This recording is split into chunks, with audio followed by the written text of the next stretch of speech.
Welcome to special coverage on AM 950 Radio of primary night in Minnesota. I am John Parker, joined in the studio by my executive producer, Jim Pounds. Big headlines at the top of the hour at 10 p.m. AIPAC has lost big in their push for Matt Klein in Congressional District 2. Matt Little, the DFL-endorsed candidate, has won that race. Trump has lost in the Minnesota governor primary for GOP governor. House Speaker Lisa Dameth has won that race over Trump's endorsed candidate of Mike Lindell. Peggy Flanagan is running up the numbers in greater Minnesota, which is not great news for Representative Craig. Representative Craig's pathway to the nomination was through greater Minnesota, and right now Flanagan is outpacing her by big numbers. Record turnout in Minnesota so far in the early vote, 206,000 people cast their ballots early, either in person at a voting location or through mail-in votes. That is a record for a non-general election year. And at the top of the hour here at 10 p.m., we are still waiting for votes from Hennepin County. And I think that may be the reason why we haven't seen a call yet in the race for the DFL primary for U.S. Senate, because we want to see where those numbers are. Because we don't have any results yet from Hennepin County, we also can't provide you with an update about the Hennepin County turning race, which is also an open race right now. Jim, your thoughts so far on these headlines? Well, of course, I'm looking at Wisconsin, and I know that's not what everybody's interested in, but in the governor's race there, David Crowley is doing well, but as is Francesca Hong, it's a nail biter there, and I mean they're literally within tenths of a point of each other. So that's the race that's going to end up going on until the wee hours of the morning. Whereas a lot of the Minnesota races, including, I frankly think the Democratic primary for U.S. Senate is going to be decided, before midnight. That is an interesting race, the governor race. So we have a person, David Crowley, who's positioning himself as a consensus candidate for various factions of the Democratic Party, and Francesca Hong, who is considered the progressive candidate in that race. Interestingly, Francesca Hong, state senator, running up the numbers in Dane County, she partially represents Dane County in the Wisconsin Senate, where she's leading 43-36. In Milwaukee County, where David Crowley is the executive there, he's only up by a point over Hong. So I think that's a sobering number there for Crowley, and why neither the AP or the decision desk has called that race yet. He's leading her by 600 votes. That's how close this is. Overall, you mean? Overall. Yeah. It's 1/10 of a point, which is a virtual tie. A virtual tie. And that's with 79% in, so that's going to go on. I guess it's another test of this idea of a progressive candidate beating a, middle-of-the-road candidate, which Flanagan is doing that in Minnesota, but that hasn't happened yet in Wisconsin. And earlier tonight, when Amy Klobuchar, has given her acceptance speech already when she won overwhelmingly the nomination for the DFL nomination for governor. In her race, or acceptance speech rather, she said, quote, "In Minnesota, trust is not given, it's earned. That trust comes with an expectation, which is results, making life more affordable. I will be a transformative governor," end quote. I think a lot of folks are wondering, though, what that will be. So we'll learn more as the campaign goes on. Keep it tuned here to AM 950 Radio throughout the hour for more updates right now. The GhostBox Radio. The views expressed and the opinions given by the individual host, guest, random reptoid, or chupacabra may not necessarily reflect those of AM 950 Radio, its affiliates, or its sponsors. Now, it's time to step into the unknown.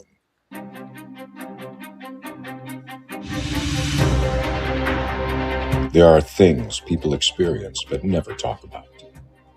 A shadow moving in the corner, flickering of the lights, a disembodied voice.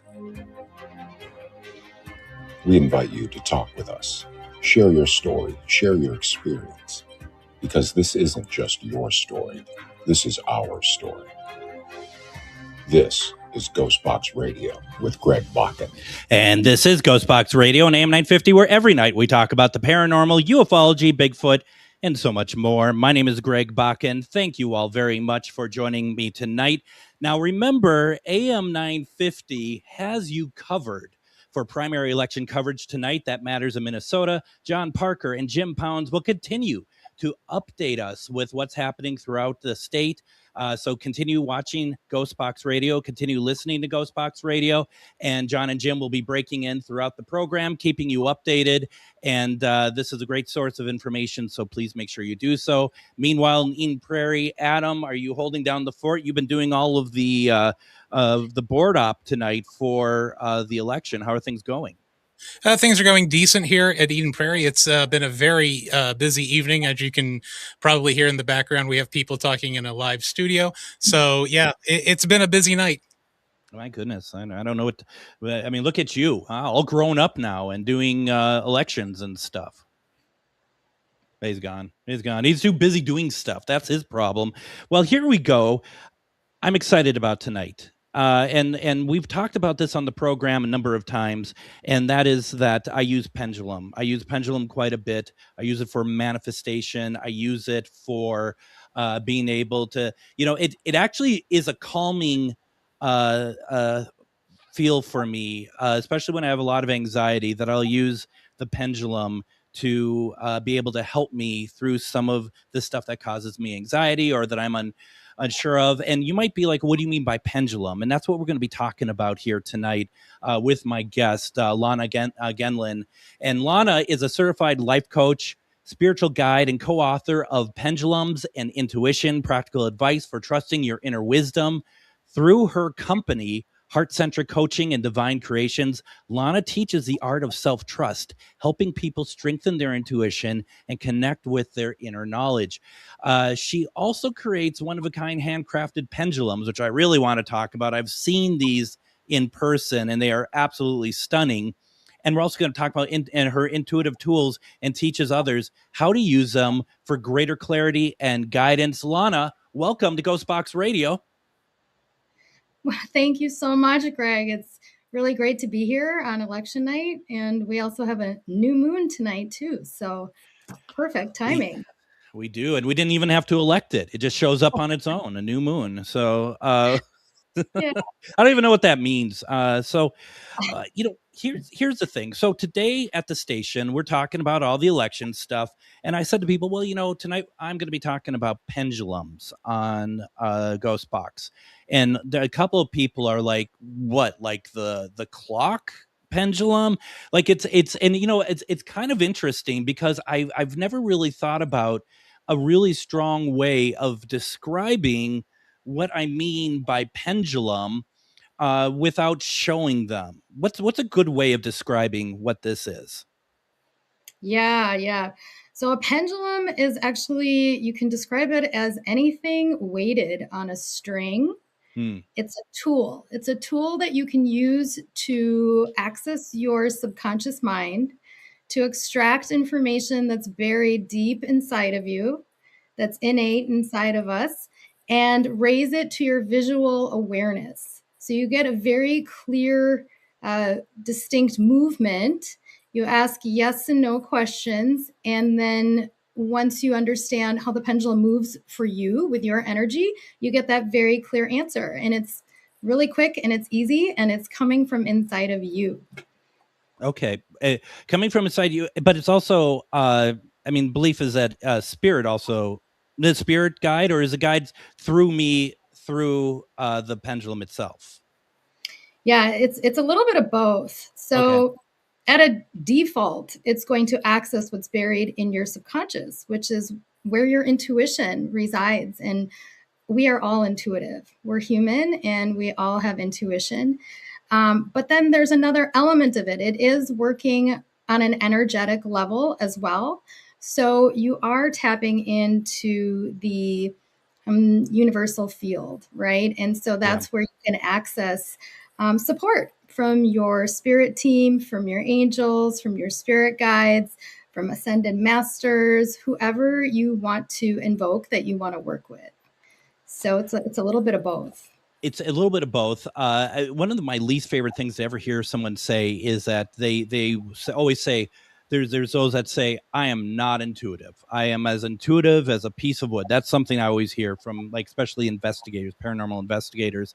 And I think, they almost wear that like as a badge. And it always bothers me, because it's like, why would you cut off something that is actually such a important part of your own self-development? And I've never understood why people would do that. And do you run into that quite a bit?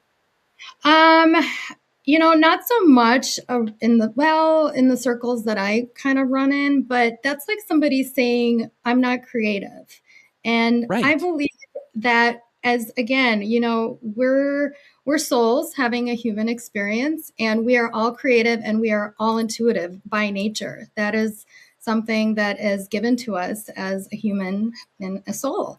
And so, for me, creativity, intuition, they kind of go hand in hand, and everybody's creative, whether you are painting a canvas or you're putting together a spreadsheet. For some people, that can be really creative. Right. And so intuition is inherent in you, right? And I mean, somebody who might say, I'm not intuitive, I would like to ask them, well, have you ever had a gut feeling?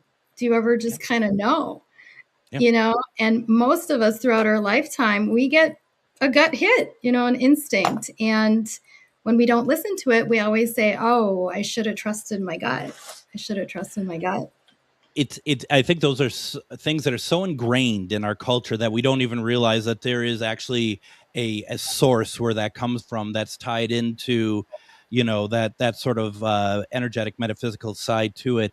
I want to just ask our listeners, if you would like to, please put into the comments if you use pendulum and how do you use it, such as more of so of like, do you use it for guidance? Do you use it for manifestation? Do you use it? What is it that you like using it for? Because I bet Lana, and certainly myself, I think we'd be very interested to know how other people use it. And I think that's important. Now, once again, also real fast, the book is called Pendulums and Intuition, Practical Advice for Trusting Your Inner Wisdom. Lana, when did you discover using pendulums for yourself? Yeah, probably I would say about 10 plus years ago. I went through a very I guess you can call it a dark night of the soul. And following that, I was much more vulnerable, looking for answers to life. I think a lot of us go through life, I would just say, pretty much asleep, right? Sure. And prior to that, I was doing all the shoulds, you should do this, you should go to school, you should get a job, you should get married. And then, I had this big kind of awakening, I guess you would call it. And I started working with a life coach. Her name is Courtney Burton, and she's the one who introduced me to the pendulum. And so I started using it off and on. Just on my own, really seeking and searching for answers. And then it really wasn't until about 5-6 years ago that things just really kind of blew up for me with this amazing little tool, the pendulum. So it's been a while. So I've done, some extensive work and research, and have seen and talked with, I don't know, I guess over 1,000 people at this point.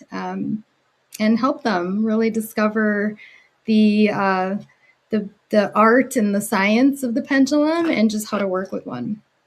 Did you take to it right away when you first started using it? Yeah, I did. I think the pendulum is a very easy tool to pick up and start using and start kind of toying around with and playing with. But what I found is that if you don't know how to use it properly or accurately, it can become a very confusing tool. Like the tool will confuse you and you will confuse it. And that's when most people are like, oh, this thing doesn't work. I don't believe this stuff. And then they throw it in a drawer and there it goes. So, yeah.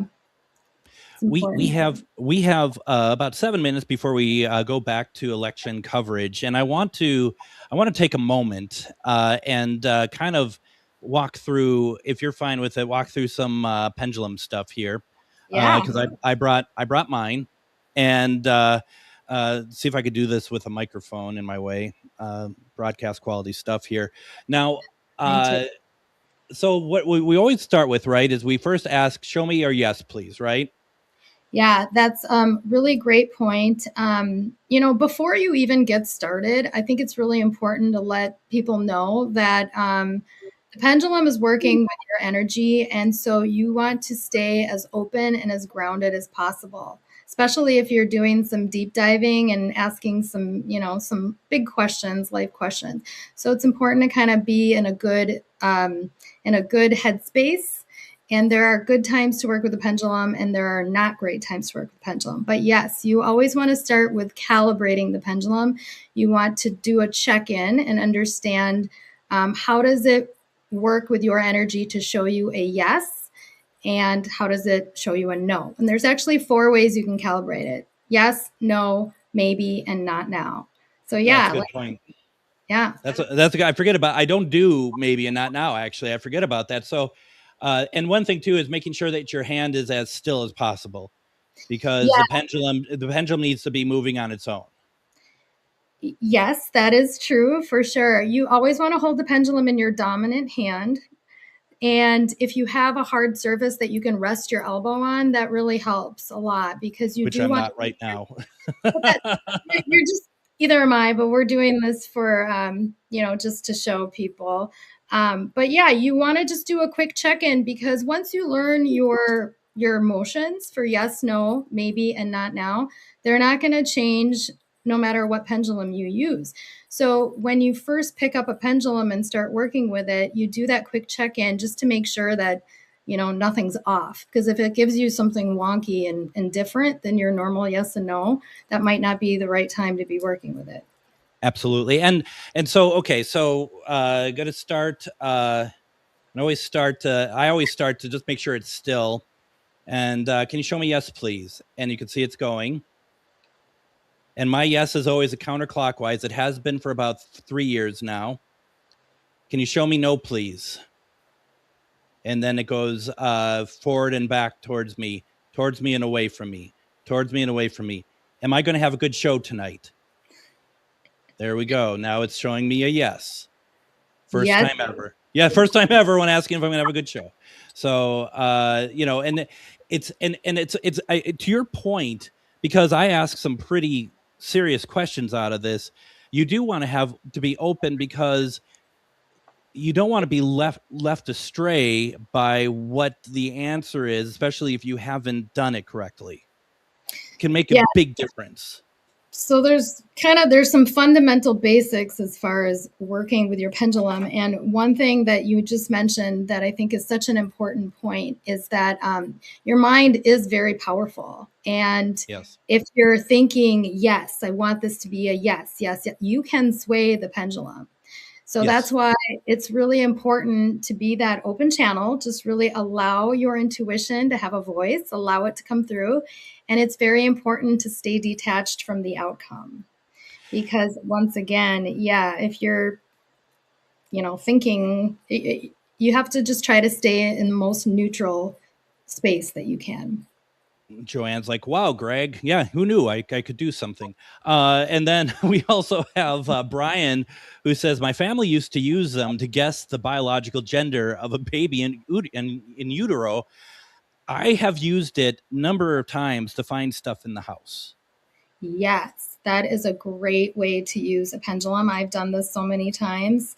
It's your subconscious knows where you stored something or where you put something. It's your conscious, rational mind that's that bottleneck that doesn't remember. Yeah. Same thing with, when you're working with a pendulum to extract answers to your questions, you're tapping into that subconscious. So you can use a pendulum to find missing things. In fact, pendulums have been used by military and police forces to find missing persons or animals or underground, shelters or bombs or things like that. So yeah, that's a great way to use a pendulum.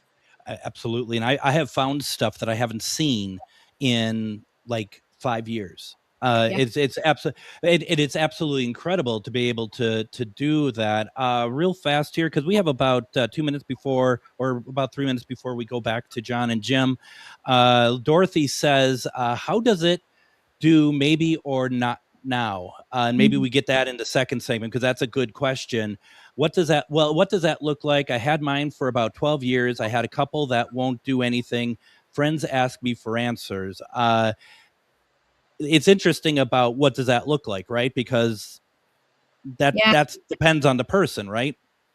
It's everybody's motions for yes, no, maybe, and not now are unique to them. So that's why it's important to calibrate your pendulum. So we can talk about that. Definitely. Those are all really great questions. It's a very good question. Yeah. Also, what bothers me, and we just have enough time to talk about this. I've seen it, and I'm sure you have too. People will put out a little map, like a mat, that says, if it goes this way, that means this. If it goes this way, it means that. And it's like, you all don't understand that this is based on, it's unique for, like you just said, it's unique for every person. And I don't know. It's crazy how all that works, and how it doesn't work for some people as well. Lana, why don't we go ahead and do this? We're running up here to checking in with John and Jim, and I just want to make sure that everyone knows once again that the book is called Pendulums and Intuition: Practical Advice for Trusting Your Inner Wisdom.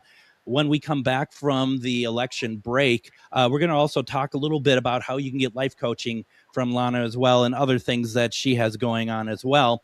But in the meantime, I think what we're going to do is go over to John Parker and Jim Pounds with the latest primary election results. And we're going to go ahead and do that right now.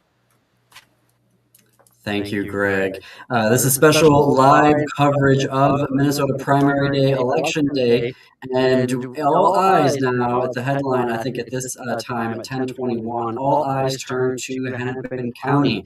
Hennepin County has not reported out barely any results yet, and that will be the decider for the main race that we are still following that hasn't been called yet, the DFL primary for U.S. Senate between Lieutenant Governor Peggy Flanagan and Representative Congresswoman Angie Craig. We also are looking to St. Louis County, which is home to Duluth, where only 4% of the vote is in there. I think the Craig campaign will probably be hoping that there will be a good number that comes up there, and then hopefully some good numbers that will come in from, oh my gosh, literally happening right now. All of Hennepin County just came in. They called the race for Peggy Flanagan. Wow. We went from 0 to 95% with Hennepin County. Wow, live radio, folks. So let's see here. These numbers from Hennepin. Flanagan won Hennepin County with 63% of the vote to Craig's 35%.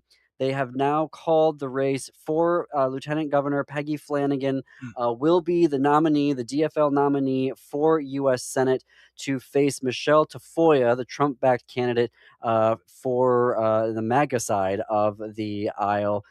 This is a huge development that just literally happened right in front of us. Was that Decision Desk or? Decision Desk just called it, but all of those votes just came in at once from Hennepin, so they literally were just waiting all night to drop their votes from 0 to 95. AP hasn't done that yet, so. But that is incredible. The Craig campaign, as well as a lot of PACs, spent a lot of money to get her elected. Her campaign was beset by problems with her vote to support Donald Trump last year with the Laken-Riley Act. And there were also problems with her taking AIPAC money. Didn't do it during this campaign, but had done so previously. AIPAC had supported her quite a bit as her in her campaigns for the House. So this is going to be seen as a win for the progressive side of the Democratic Party. Lieutenant Governor Flanagan had both the endorsements of Senator Warren, Elizabeth Warren, and Senator Bernie Sanders, and has clearly just a dominant performance here tonight, not just in the metro area, but throughout. I mean, I'm looking at these counties here in southwest Minnesota and northwest Minnesota, where Flanagan is winning by double digits. So we have a call to make. Peggy Flanagan, Lieutenant Governor, will be the DFL nominee for U.S. Senate. Back over to Greg Bakun and GhostBox Radio. You guys are doing a good job tonight. Just wanted to say, Jim, you're looking good. That's all I'm going to say about that situation. Anyway, we'll see. We'll check in with you all towards the second half of the show. We are doing GhostBox Radio tonight. And before we move on with Lana here, I just want to thank some GhostBox Radio sponsors tonight. Moonstone Minneapolis. We always thank you for everything. Thank you very much. Minneapolis Trolley Tours, Lily Putt, Mavericks Real Roast Beef, and the Anderson House Hotel in Wabasha, Minnesota, very haunted, which is always what it's all about, but it's also very beautiful out there as well. Thank you all very much for supporting GhostBox Radio, as well as all you listeners out there. Thank you very much for tuning in and holding space for such wonderful conversations as we're having tonight with Lana Gendlin, as we are talking about pendulums. I also want to make sure people know that Lana co-wrote a book with Karina. Is it Mueller? Mueller. Of course it is. I thought it was one of two, and I always pick the wrong one. So Lana and Karina Mueller book, Pendulums and Intuition, Practical Advice for Trusting Your Inner Wisdom. And as always, we do have the book available over at GhostBox Radio, GhostBox Book Club, with an Amazon affiliated link that helps the radio show directly. Please consider doing so. But also, I want to point people, Lana, to your website, hcdivinecreations.com. Would you like to talk about that a little, please? Yeah, sure. Thank you. Well, yeah, so my work really stems around helping people who are going through life transitions, whether that's in their career, their health, their relationships. And I have something that I've designed called the Intuition Integration System. And this is really intuitive development using a pendulum as part of that process. So we really learn everything about the pendulum, how you use the pendulum, how you apply it to your everyday life, and then we use it throughout the coaching process. So again, it's for anybody who's really at a point in their lives where they're seeking something more meaningful for themselves and they feel a little bit stuck. And we all get to that place. And it is my honor to do this work. And I also handcraft pendulums and make those available. So those are available on my website. It's my creative outlet. And I love creating these and bringing them into the world.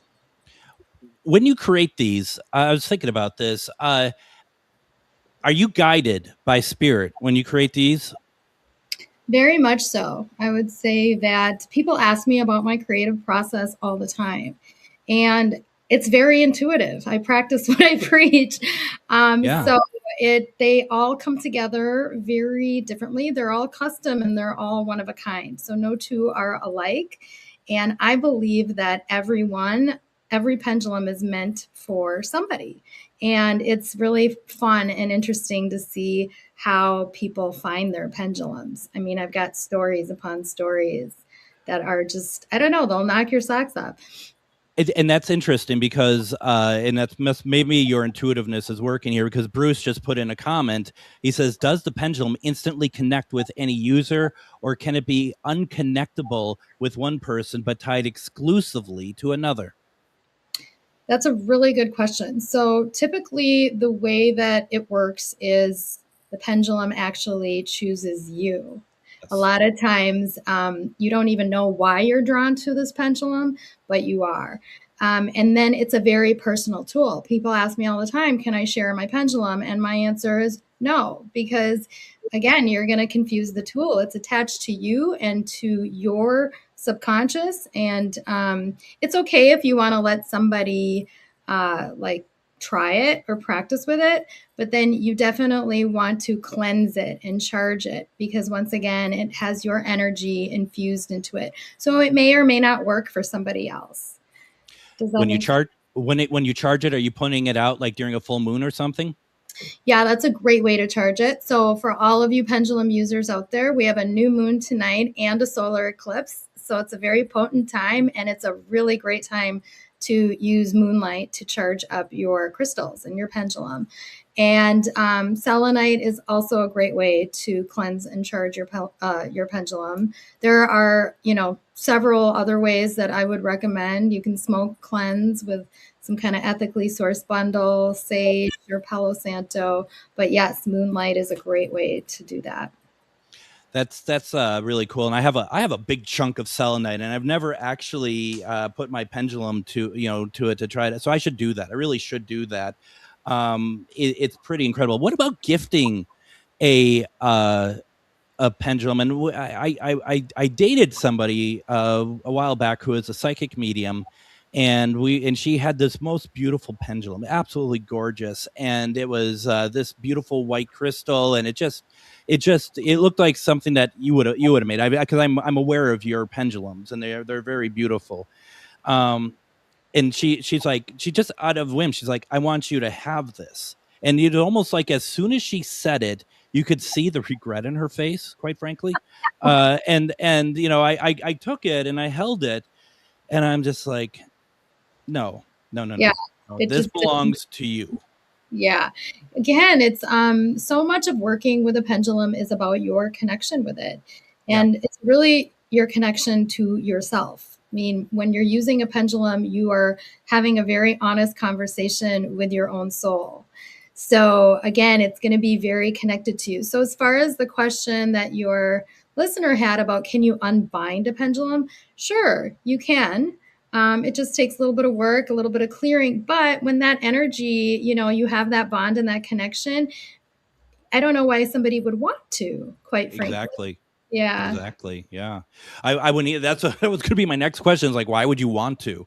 Because you don't get an evil pendulum or something. You don't have to worry about it like trying to choke you in the middle of the night. Or maybe they do. I guess I've never run into that, Lana. Maybe I've never heard of that happening. And I believe too, because people ask me, well, what if I invoke like some kind of negative spirit, or what if I bring in something I don't want? And anytime you are doing energy work, whether it's with a pendulum or tarot or whatever, even just meditation, it's all about your intention and what you put into it. So if you put in positive and good intentions and, intentions that are of the light, that's what you're going to get out of it. If you put in negative or dark intentions, I always say, I don't even go there. It's all about working with the pendulum for everybody's most optimal good, yours and everybody else's. It's interesting. If you go to a crystal shop, if you go to a psychic fair that they're selling pendulums, watch people go up to check out the pendulums, and kind of what Lana was saying earlier, you're going to see people pull a pendulum out, do something with it, probably put it back, pull another one out, and they're not doing it because they don't like the color. They're doing it because what Bruce had asked, are you attracted to your pendulum? And you'll know when you have that connection right away. It's incredible.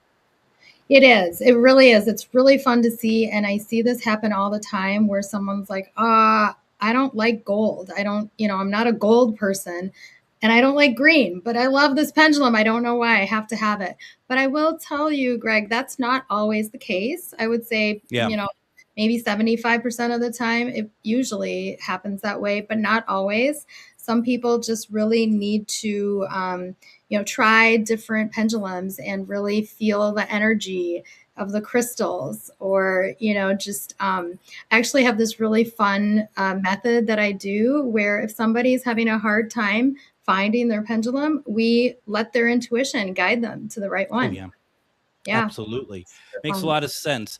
Nicole wrote you a small book here. Let's see if there we go. She says, my God, she says, first time I seen someone using a pendulum was at a holistic fair about 5 years ago, and I was instantly intrigued and have been ever since. About 3 years ago, Lana, you were at a fair in Duluth, and you did a talk about pendulums and clearing chakras, and it hooked me even more. Also bought one of your beautiful pendulums. Also have read your book. All right. My goodness. Thank you.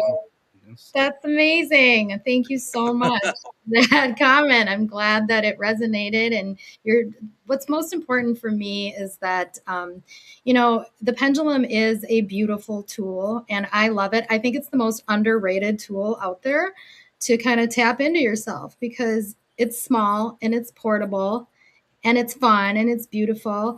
But it's really about seeking answers from inside yourself versus external validation. And, going back to something you said earlier, Greg, we're not really taught in our culture and in our society to trust ourselves. We're taught to listen to what everybody else tells us, what society tells us, what our families of origin tell us. So when you are living your best life, you are in alignment with your authentic, true self. And the pendulum is just a tool that helps you tap into that and makes that accessible to you in a very clear and visual way if you know how to use it. So that's really what it's all about. So it was about 4 or 5 years ago, and probably for about 2-3 years, I had probably some of the darkest times of my life. And one of the things that kept me going through it and really being able to stay positive was my pendulum use. Because I learned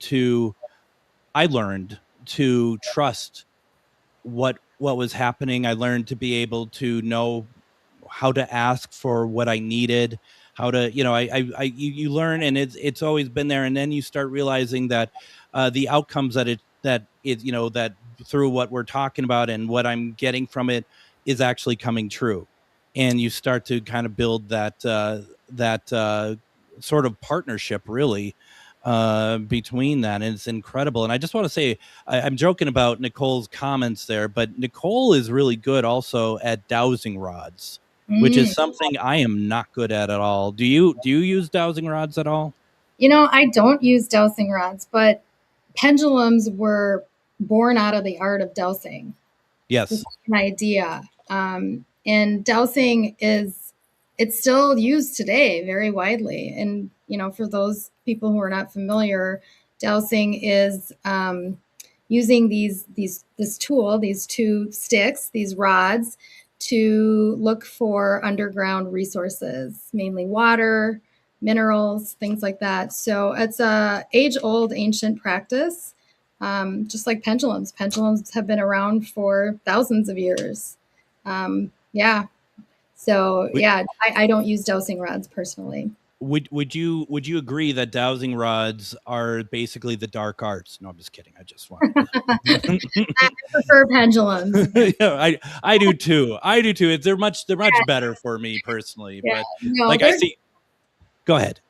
No, you go ahead, please. I have nothing good to say. No, I'm just going to say I see a lot of people be able to use them and use them very well, where it's literally like I do a lot of events with Char Savoy, and she'll be like, show me where Greg is, and Greg could be, meaning me, over in some corner somewhere, and those things are just going right over. And I don't know anything about that. That stuff is, But you know what? It's the same idea as yes. You can do that with the pendulum as well. So, absolutely. Yeah, it's I want to learn. I want to learn, but also, the problem is for me with dowsing rods is that I'm always so caffeinated. I think that, I'm just like, but so using two hands versus one would be just too much for you, Greg. Right? Well, I actually did two hands. You just couldn't see because I was off camera there, because we have this system here at the moment. But yet I can do pendulum really, really well. Actually, I've always been very happy with the responses, and only recently, as we were kind of talking prior to going on air, that I was like I'd ask, is my cat, and all our listeners know all about Linus. Okay. And my cat, and because and he has mastered the afterlife more than anyone else I have ever known in my entire life, and he comes through pendulum, and I talk to him weekly, just to see the pendulum just like really, really going in circles. It's like a tail wagging almost. You know what I mean? Just really excited, really happy. I love love it. that. I love all the different ways that you're using a pendulum, because there are so many ways, and it is a great tool to connect with loved ones who have crossed over, or animals. I use it all the time to connect with my dad, my uncle, and it's actually kind of fun to get messages too. That's something that you can do. Have you ever used an alphabet chart or like a number chart, Greg? I have, yes. Yes, I Yeah. have. Yeah.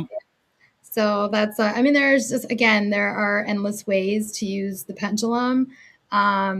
And to go back to, one of the questions with that, the yes, the no, the maybe, and the not now.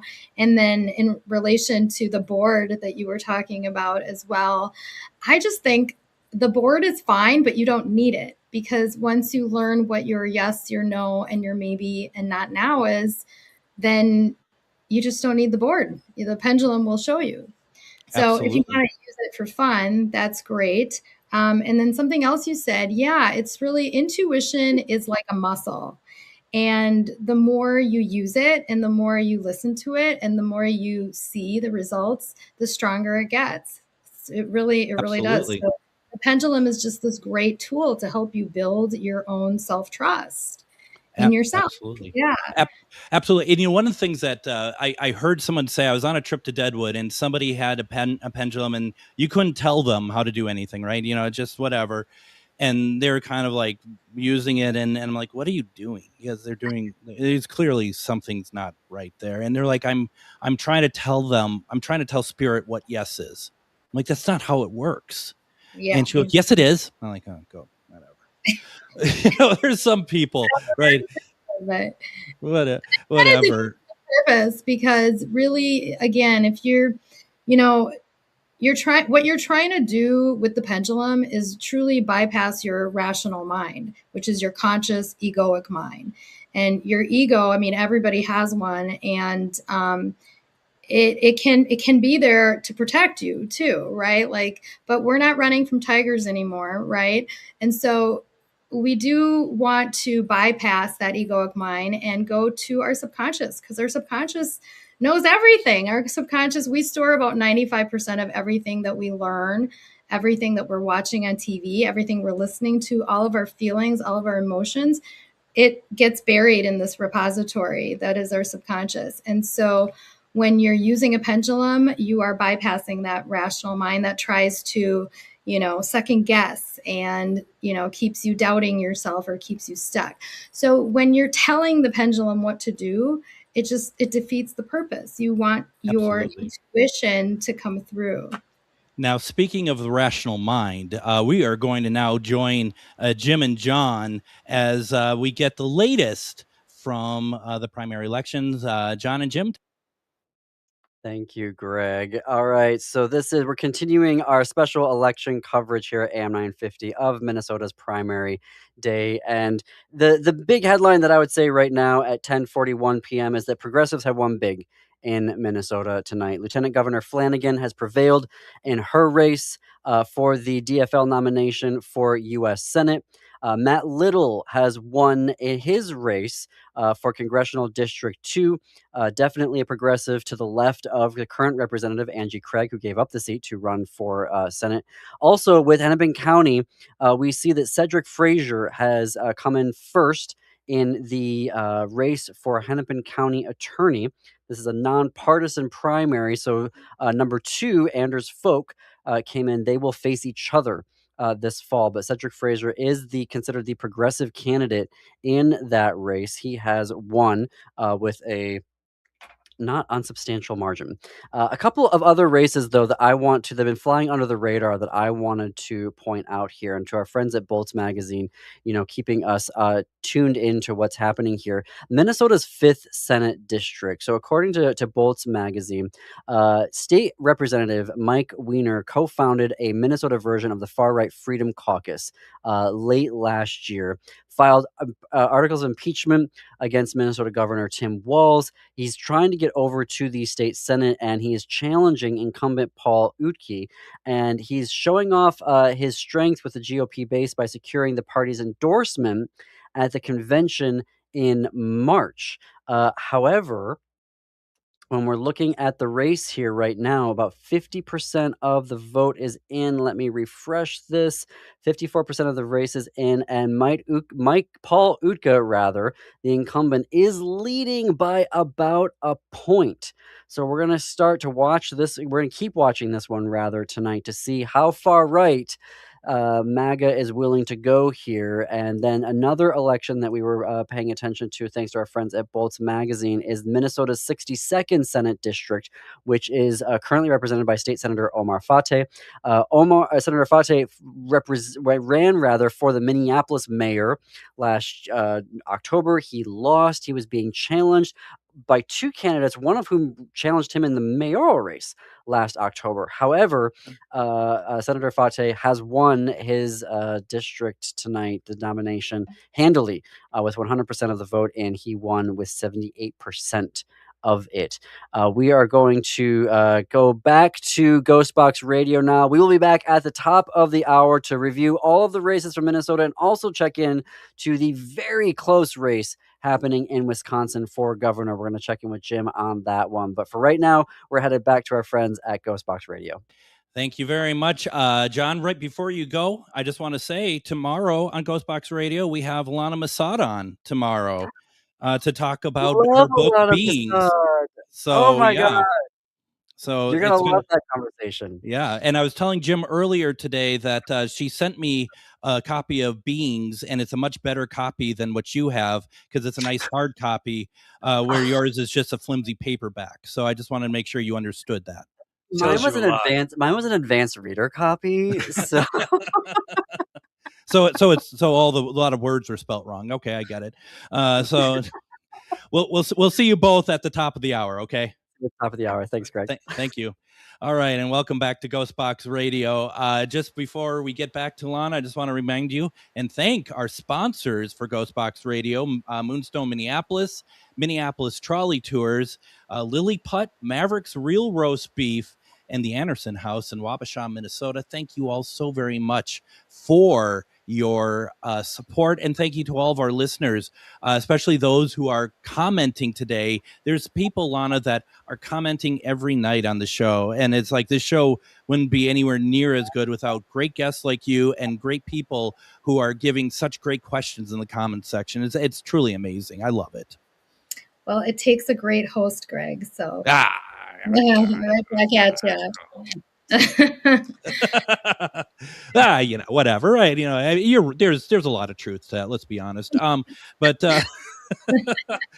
so we were talking about pendulums tonight, and this is only a facet of what Lana does, and we'll have to bring her back to get into more different aspects of the work that she's doing as well. But I do want to make sure you know that her book that she has co-written with Karina Muller is Pendulums and Intuition, Practical Advice for Trusting Your Inner Wisdom. And if you would like to get it, please consider going to GhostBox Book Club with the Amazon affiliated link. Nicole, if you're still listening, you got to tell us what you think of the book, because I'm happy to hear that you read it. And then also to see everything that Lana has going on, what she's offering, go over to hcdivinecreations.com. And there, are you selling pendulums online or?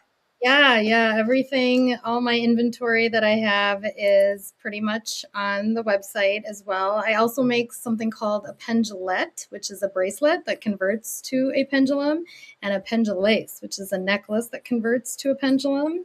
And I make little pet pendulums. I don't know if you're familiar with those. So all sorts of fun stuff. And I do workshops and classes around pendulums and intuitive development and coaching and some other things. And so I'm thinking to myself, it wasn't Pendulette. Isn't he part of Penn and Teller? I think that's, you know what I mean? You even know what I'm talking about? I don't. Should I? I'll be honest. The comedy group Penn and Teller. They started at the Renaissance Festival, and the guy Penn, his name is Penn Gillette, actually. That's so funny. No, I mean it's a bracelet, but a pendulum and a bracelet. So and And he's not a bracelet. He's a human. And but it's I just find it funny. Please, someone in the comments tell me that you all, because someone knows what I'm talking about here. But that's okay. Do you know Paul David Stanko? I do. Yes, he is a friend, and yes, and So I know on your show. I had him on a couple weeks back, and I told him that Grace Jones was dead, and she isn't. So I mean, there's stuff I get wrong all the time. So how do we start up with someone who's like, okay, I'm and Nicole, by the way, says highly recommend reading. Okay. So your book, that is. So that's good. Also, Danielle says regarding dowsing rods, they just got a set. Let me know how that turns out for you, because I try, and those things are like whirling like helicopters. You know, we're gonna have people listening tonight, and they're like, I kind of want to try this out. I've never done anything. I don't know where to begin, even though it's like, well, you get a pendulum, but there's more to it than that. Lana, what would you recommend people to do if they've never done this before and they want to kind of check it out for themselves? Yeah, absolutely. You know, there's a lot of stuff out there on the internet, and I just want people to just be wary of that too, because again, you can pick up a pendulum and start using it incorrectly. And that's what I don't want to happen. So I would recommend, get the book, read the book. You can reach out to me too. I'm always happy to help. But there's just some basics that you really want to know. And I would say for anybody who has never worked with a pendulum before but is curious, ease into it. Okay, you don't have to start by, going big and asking all those deep questions. You really kind of want to ease into it. And I always say, working with a pendulum, it is like a pendulum. It's like a practice, just like any other practice. Maybe if you practice yoga, you know that you learn the basic moves, and then you see how your body feels and, tailor the practice. So I would say getting started by getting a pendulum, that would be a good start. And if you don't have a pendulum, you can use anything weighted on a string. So again, you can use a necklace that you have or a pendant. I would just say really connect with the tool that you're using, and then learn some basics, and then just kind of build from there. And I'm very proud of the book, and Karina and I, this was, a labor of love for us. But it is a really good, applicable resource. So people will flag it and come back to it as well. But it gives you a really good overview from, the history of pendulums all the way to how do you use them in your everyday life, to how do you troubleshoot if something's going wrong and the pendulum stops working, or different things. So that actually scared me when you said if it stops working. It's like, oh gosh, I hope not. I would also suspect too that you got to have patience with it too, right? Stuff doesn't, or maybe sometimes it does. It's like you want to stick with it. You don't want to be like, well, I asked for something, didn't happen, therefore it's crap. That doesn't work that way. You got to stick with it, and I would almost see it almost as like building rapport with it in a sense. Absolutely, it is. It's like building a relationship with it. Yeah, I love that you said that. That's such a great point. And again, it's like you're building a relationship with yourself, truly. And so I think having patience is key. But again, it's a really fun tool. It's easy to learn. Again, it's just once you kind of have the basics down, then you can continue to build from there. And there are just a never-ending amount of ways to work with it. So you can get creative too. I love it. And for me, I use it quite a bit actually, but I always make sure that at the beginning of the week I kind of do a grounding with it, and I ground when I say grounding in this case, I'm saying it as I ground myself for the week and kind of set the levels, if you will, of like asking questions about the week and stuff, and just kind of getting an idea of where things are at and whatnot. And like I said earlier, for me, and I don't suspect everyone would find use in this, for me, it helps with like anxiety going back into the week, or just especially if you have something big happening during the week, just kind of get a bit of a level set is that's what I found worked for me, at least. I love that you mentioned that. We cover this in the book as well, but the pendulum can be used to calm your mind and get you into a theta brainwave state. So the fact that you are using it for that purpose is excellent. I mean, it really does help calm your nerves. And a lot of times, I don't know if you have lava stone with your pendulum, but I love to use lava stone in my pendulums because it's porous and you can dab some essential oil on it. So that kind of helps with, some aromatherapy. And so it is a great tool to use for that. I mean, you just let it go.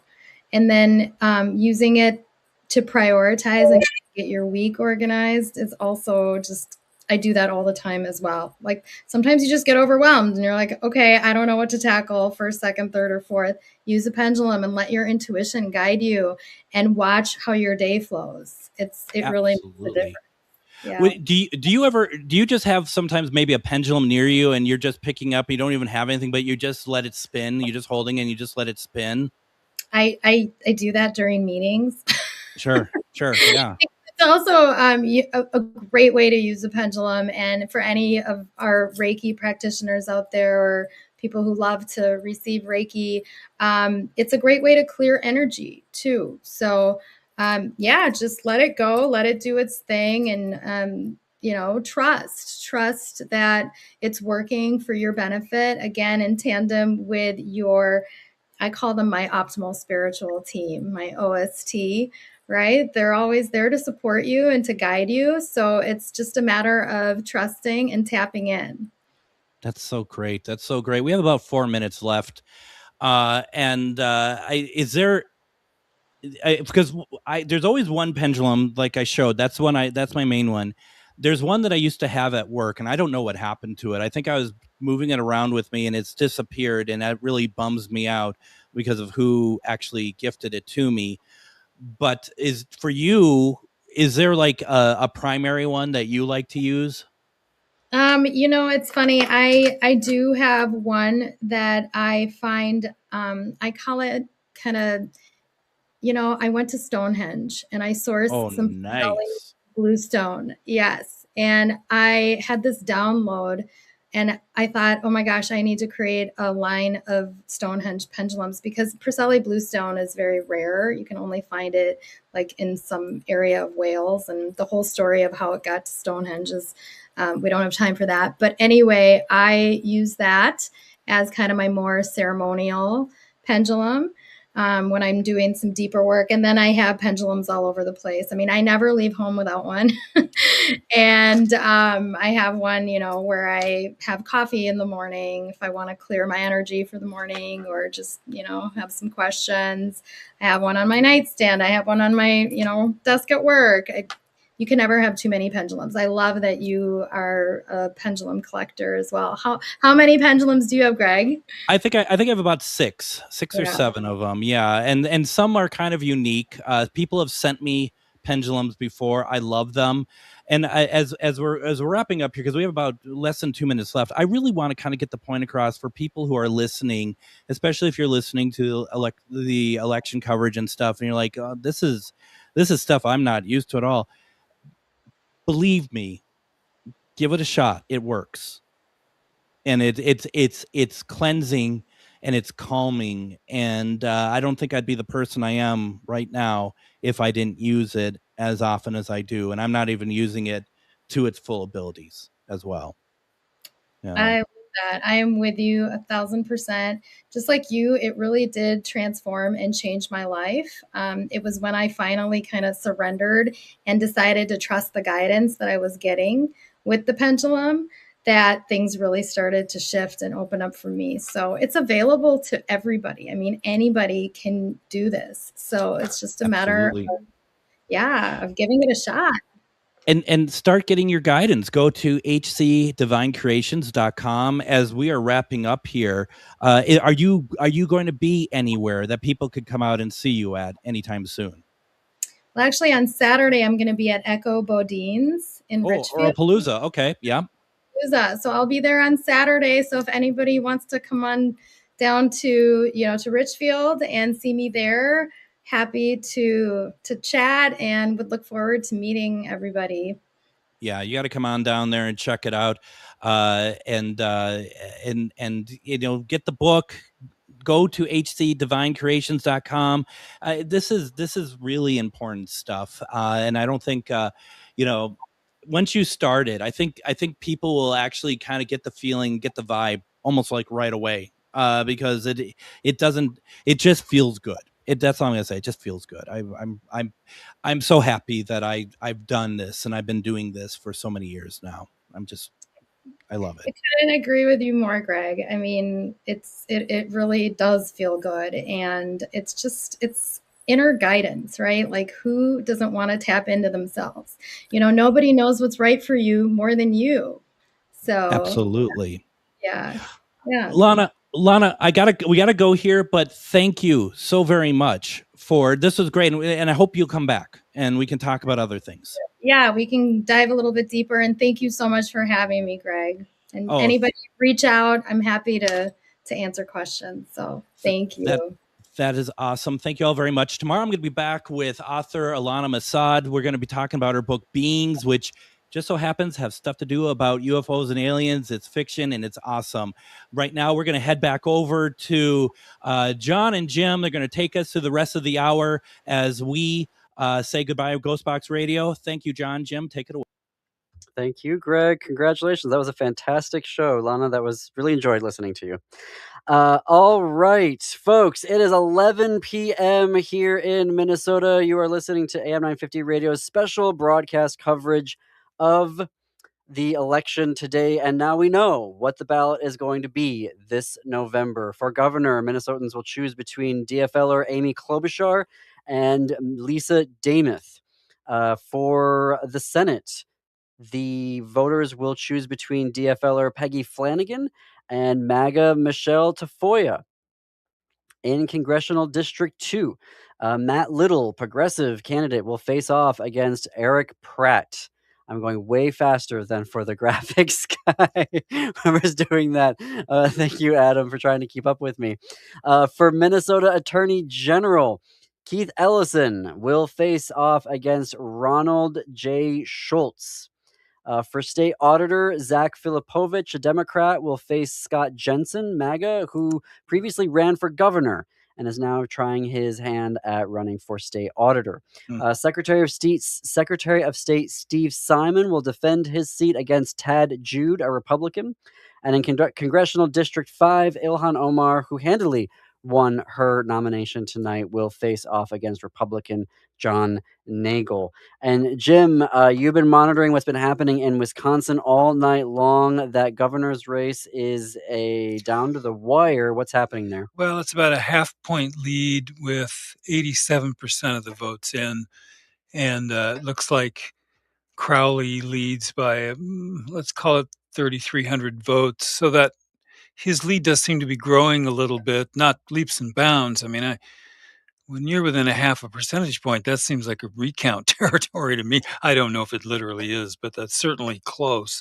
And, he's getting most of his support. Crowley is from Milwaukee. John and I were talking earlier how people feel about somebody who's in the race, then they're out of the race, then they're in the race, and the outgoing governor endorses them. It's so loony. It makes no sense to me. So I'm very surprised that he's being taken that seriously with all that behavior.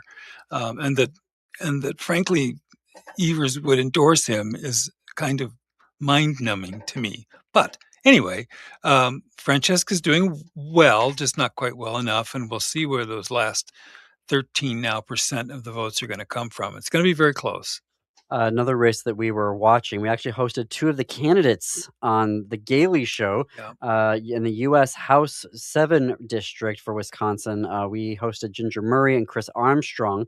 We had reached out to Fred Clark's campaign. Unfortunately, he wasn't able to join us, but Fred Clark, according to Decision Desk HQ, has won that primary. I mean, when you look at all night long, those numbers, they were all within 1 or 2 points of each other. But now with 85% reporting, Fred Clark declared the winner by decision desk with 36% of the vote. Ginger Murray in second with 32% of the vote, and Chris Armstrong in third with 31%. And let me just say, here's a case where the passive Democratic centrist won, which is unfortunate. But Fred Clark is, right out of the regular playbook, just as predictable as you can be, safe. And the other two had all kinds of much more interesting, I thought, positions and things to take us forward. And Fred Clark will move us, a few inches forward. And that's unfortunate for my district 7. We need a lot more help than Fred Clark's going to be able to give us. But I hope he gets elected, because there'll sure be an improvement over the construction worker who's never done anything other than build things with his hands, which is good. He'd be very good working like renovation for Wisconsin. He could work on some civilian corps. That's what he's qualified for, not to be a congressperson. There is the question of unity is a big thing. I know they're talking about it in Michigan, bringing the factions of the Democratic Party back together. And tomorrow in Wisconsin, bright and early, there's supposed to be a breakfast with Senator Tammy Baldwin and the gubernatorial winner from tonight, and with U.S. Representative Mark Pocan. So we'll see if that breakfast is going to continue or not. We got the word from it from Wisconsin Democrats earlier this evening. So we'll see, but we don't know how long this race is going to go into the night before we know who a winner is. Turning back to Minnesota and the U.S. Senate race. Now, I want to talk to you about the polls briefly between Lieutenant Governor Flanagan and Representative Craig coming into today. We saw that in June, Craig had a 41-36 lead over Flanagan. In July, they were tied 40-40. And in just last week, in August 6th, the poll was released where Craig was leading 42-40. Right now, with 87% of the vote in, Flanagan has a 19-point lead. So that just also shows you how the polling has been very off as well, again, in this season. I know in the Senate race last week with Michigan, there was a big discrepancy in that Senate race as well, with polling and what the final result was. Folks, I hope you've enjoyed listening and watching to Matt McNeil tonight, to us tonight. Thank you to Adam in our control room, to Brett Johnson, and to our general manager, Mike McEntee, for making this happen. I hope you enjoyed it, because we're going to be back again with election coverage later this year, yes, in November. Thank you for listening to AM 950 Radio. We turn you over back to your regular scheduled programming. Keep it queer.